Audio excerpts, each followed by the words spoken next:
Eu às vezes fico me perguntando, será que as pessoas não percebem que a qualquer momento elas podem ser canceladas? E aí, bora ou vamos falar de BBB?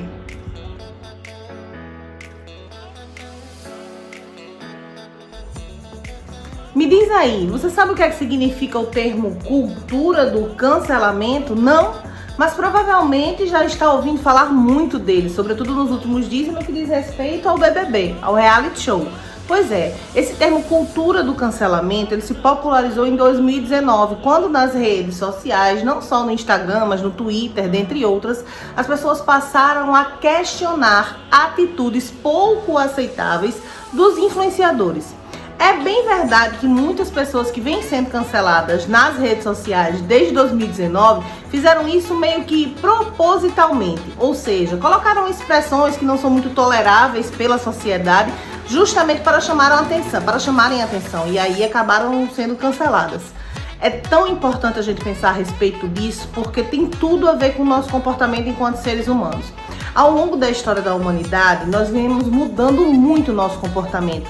Existem determinados hábitos, costumes, crenças, opiniões que já não são mais tolerados hoje e que no passado não tinham tanta importância. Por exemplo, questionar o papel da mulher na sociedade. Afinal de contas, nós sabemos que hoje, em pleno século XXI, no ano de 2021, o lugar de mulher é onde ela quiser. Mas será que necessariamente tem que estar ligado à militância, ao mercado de trabalho ou às atividades domésticas? Viu? É uma questão que está presente na nossa sociedade há muito tempo, mas que ainda gera polêmica. Mas isso traz outra coisa para que a gente possa pensar. Será que nós temos liberdade, autonomia para cancelar ou aprovar pessoas?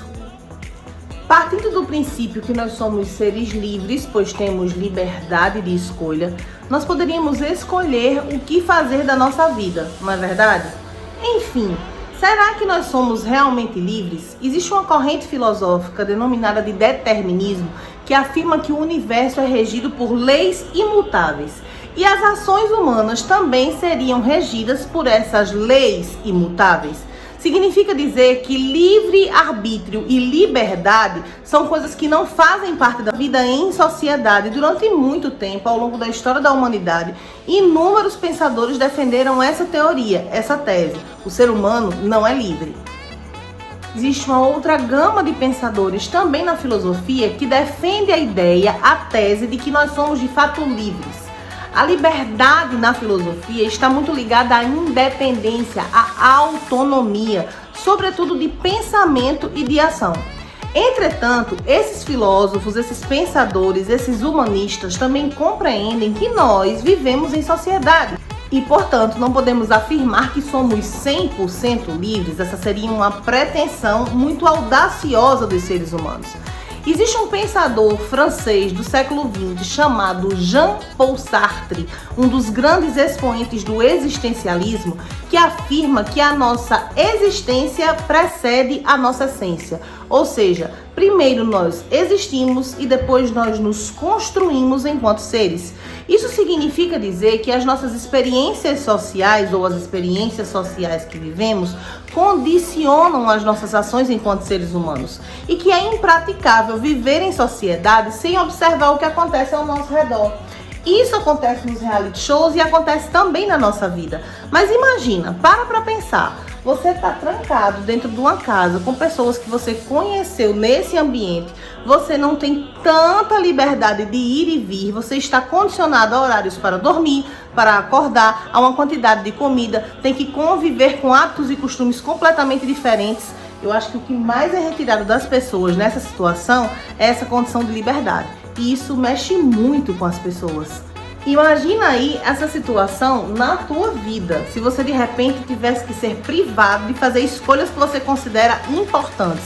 Eu sei, você vai me falar, Kênia, afinal de contas, essas pessoas que estão no reality show, elas escolheram estar vivendo essa situação e é bem verdade. Mas você já parou para pensar que a gente também não sabe como vai reagir às formas como nós vamos nos adaptar a todas as provas dos reality shows e da vida que são impostas pra gente? Para analisar e compreender essas e outras situações, o Jean-Paul Sartre, que eu falei ainda há pouco para vocês, diz uma coisa muito interessante para nós. A condição de liberdade do ser humano, ela é ontológica, ela faz relação direta com o ser. O ser humano é livre, ele busca a liberdade. Mas segundo Sartre, para ser livre de fato, é necessário que as pessoas se engajem, isso mesmo, que elas se envolvam com a vida que elas têm. Então, se nos reality shows as pessoas têm uma vida em um estado de confinamento, onde elas têm determinadas situações a serem seguidas, para que elas se considerem livres, elas precisam se adaptar a essa situação. E isso vem para a nossa vida também. Quando nós começamos a fazer escolhas, né, que condicionam diretamente a nossa vida em sociedade, nós só podemos pensar a respeito da nossa liberdade de escolha se a gente de fato se engaja naquilo que a gente está vivendo. É justamente essa necessidade de demonstrar quem de fato você é no reality show ou na vida que traz um pouco de angústia pra gente, de angústia existencial mesmo, porque a partir daí nós passamos a nos questionar. Será que de fato eu, na minha vida, estou sendo quem de fato eu devo ser? Será que as minhas escolhas, será que as minhas tomadas de decisão de fato estão deixando transparecer aquilo que eu realmente sou, o meu eu interior? Imaginem aí se essas perguntas, se essas questões não são potencializadas nos reality shows. E ainda tem mais. Tem o lance da observação, porque afinal de contas, esse jogo de confinamento reside justamente aí, não é? Eles estão confinados dentro de uma casa, presos dentro de uma determinada situação, e existem pessoas aqui do lado de fora, no caso nós, que estamos observando o que acontece aí. E como se não bastasse, ainda tem essa tal cultura do cancelamento, ou seja, o tempo todo as atitudes, as ações, as tomadas de decisão estão sendo julgados pelo público. Diz aí em que tribunal acontece nos reality shows e acontece também na vida.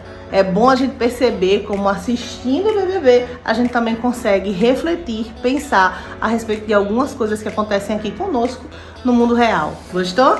Até a próxima! Cancelamento? Vixe, tô fora. Mas se você gostou desse papo, se inscreve no meu canal, curte, comenta e compartilha esse vídeo.